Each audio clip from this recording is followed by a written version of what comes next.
You wake up in the pitch black of an ice age night. There are no soundproof walls, no locked doors, just 30 other people breathing next to you. You might wonder how your ancient ancestors ever found a moment for true intimacy in such crowded spaces. It seems entirely impossible to your modern brain. Truth is, they survived and thrived using a set of unspoken psychological rules that would completely shock your modern, privacy-obsessed mind. Today, a modern human spends roughly 1/3 of their entire lifetime locked away inside a highly secure private bedroom, completely isolated from the outside world. You consider this physical privacy to be a fundamental human right, but for 99% of human history, a private room simply did not exist.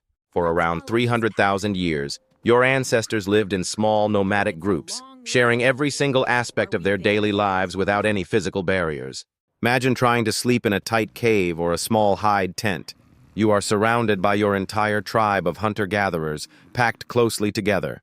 Every breath, every movement, and every whisper is instantly broadcast to everyone else. The concept of personal space is practically non-existent in this harsh environment. If the entire tribe is always watching and listening, how did early humans actually manage to reproduce and maintain their romantic bonds? Did they just wander far out into the dangerous wilderness?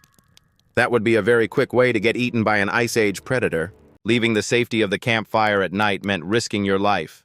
Cave lions and giant hyenas were always waiting in the dark shadows. Instead of risking death outside, your ancestors created invisible walls right inside their crowded homes. They built behavioral barriers instead of physical mud bricks. To understand this bizarre ancient dynamic, you have to completely forget how you currently sleep. Your 8-hour uninterrupted rest is actually a very modern invention.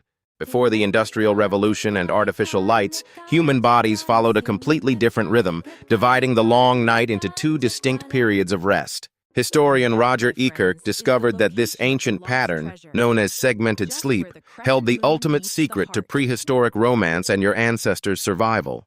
As historian Roger Ekirk revealed, before artificial lighting, your ancestors did not sleep in one long, continuous 8-hour chunk like you try to do today. Instead, their nights were split. They experienced what scientists call segmented sleep, a natural biological rhythm consisting of a first sleep and a second sleep.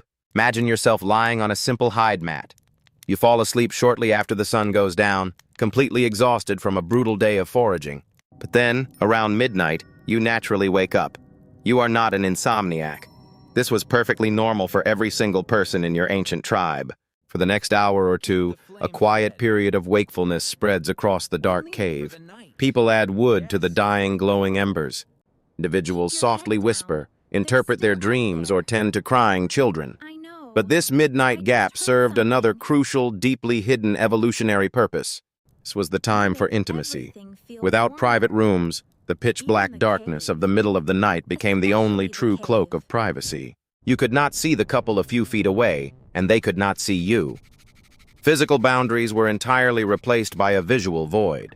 To successfully pass down your genes, your ancient body relied entirely on this quiet midnight window. Reproduction happened in the shadows, hidden from the group. Your modern brain assumes that intimacy requires a locked door and a soundproof wall, but early humans only needed the sun to go down completely. After a couple of hours in the dark, you and your tribe would drift back into the second sleep, resting deeply until the early dawn. Today, if you wake up at 2 in the morning, you panic and reach for your phone, thinking your sleep cycle is completely broken. In reality, that is just your ancient biology trying to assert itself, echoing a survival rhythm that kept our species alive for hundreds of millennia. But darkness alone was not always enough to guarantee true privacy. What happened when the moon was bright, or when someone accidentally stayed awake? If you were caught, the consequences were severe. To survive living so closely together, your ancestors had to invent a completely new psychological defense mechanism.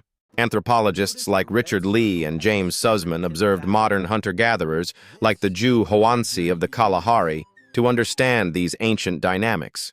In their camps, families sleep extremely close to each other, often separated by just a few feet of open space or a thin fire. Yet they maintain absolute privacy through a strict cultural rule known as social ignorance.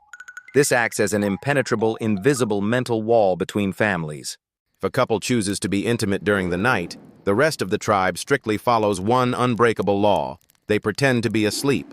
Even if you are wide awake and hear everything happening, you must roll over, face the other way, and remain completely silent until morning. Acknowledging the intimate act, laughing, or even glancing in their direction is considered a profound taboo that severely damages the delicate social fabric of the tribe.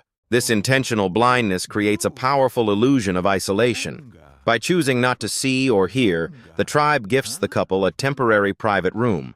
But why such strict discipline? You have to remember Robin Dunbar's limit of 150 people, the maximum size of a stable social group. Within this tightly knit survival group, jealousy, resentment, and sexual competition are widely considered the absolute most dangerous threats to their fragile egalitarian harmony. If an open conflict breaks out over a romantic encounter, angry hunters might refuse to cooperate, and vital food-sharing networks could completely collapse. In the harsh reality of the Paleolithic era, a divided tribe is a dead tribe. You simply cannot survive the winter if you hate your neighbor. Therefore, ignoring your neighbors in the dark was not just about being polite. It was a critical survival mechanism to prevent lethal internal violence. It formed a binding, unspoken social contract among every single member of the tribe. I will grant you this completely invisible silent space tonight. And in return, you will give me that exact same invisible protection when it is my turn. It was mutual survival through mutual ignorance. Long before humans learned to stack stones or bake mud bricks, this psychological barrier was the very first wall ever built by our species. Fast forward to roughly 12,000 years ago, a massive, unprecedented shift completely disrupted the ancient egalitarian lifestyle of your nomadic ancestors. The agricultural revolution began. Instead of constantly moving to follow wild game, humans settled down to domesticate crops like wheat and barley. With farming came a brand new concept: surplus property. For the very first time, your family had physical grain stores that needed fierce protection. To guard these precious resources from thieves and wild animals, humans began constructing permanent shelters with thick mud bricks and solid wooden doors. Inside ancient settlements like Çatalhöyük, these heavy physical walls inadvertently created the very first fully private rooms in the history of our species. From a modern perspective, you might naturally assume this was a massive upgrade for human happiness, romantic intimacy, and personal daily comfort. However, geographer Jared Diamond famously described this sudden shift to agriculture as the worst mistake in the entire history of the human race. Why? Because physical walls did much more than just block the freezing wind and hide intimate moments from the prying eyes of neighbors. Those thick mud bricks completely shattered the ancient social contract of mutual survival, mandatory sharing, and the psychological safety of the tribe. In a hunter-gatherer camp, if someone was hungry, everyone shared. But behind a locked wooden door, if your crops failed, you starved entirely alone. Physical privacy rapidly birthed a toxic concept that was completely unknown to ancient foragers: severe social inequality and the hoarding of wealth. By the time we reached the medieval era, true privacy had become an ultimate luxury reserved exclusively for the incredibly wealthy and powerful. Kings slept in vast private chambers, while ordinary peasants were once again packed tightly together in freezing, smoke-filled, single-room dirt hovels to survive. To your ancient foraging ancestors, the desire to hide behind a wall would have meant you were selfishly hoarding meat or plotting treason. The physical wall finally gave humans a quiet place to be completely alone, but it permanently severed the unbreakable bond of the pack. Your modern brain, built for the constant connection of a prehistoric tribe, now finds itself trapped in a concrete box, completely isolated from your people.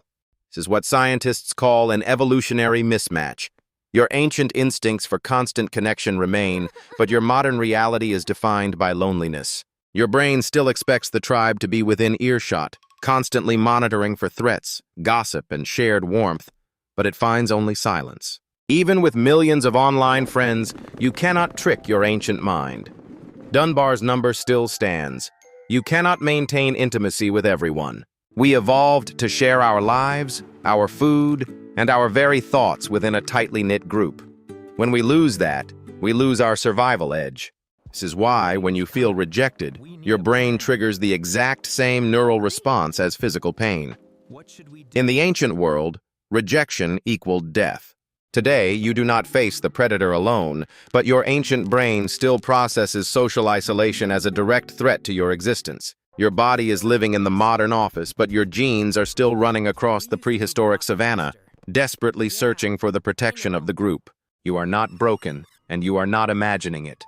You are simply suffering from an evolutionary mismatch, living in a world you weren't built for. So, when the night comes and you feel that sudden spike of loneliness in your private room, remember why your body demands the safety of the tribe.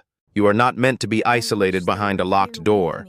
You were built for the warmth of the fire, the gossip, and the endless shared presence.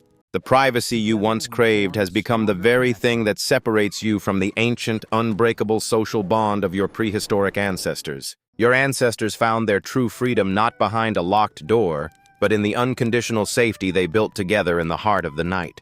So tomorrow, instead of just fearing the silence, try to remember, the safety you seek is found only when you finally let the others back in. Because for 290,000 years, every night in the dark with your tribe was actually the only time your ancestors ever felt truly safe and at home.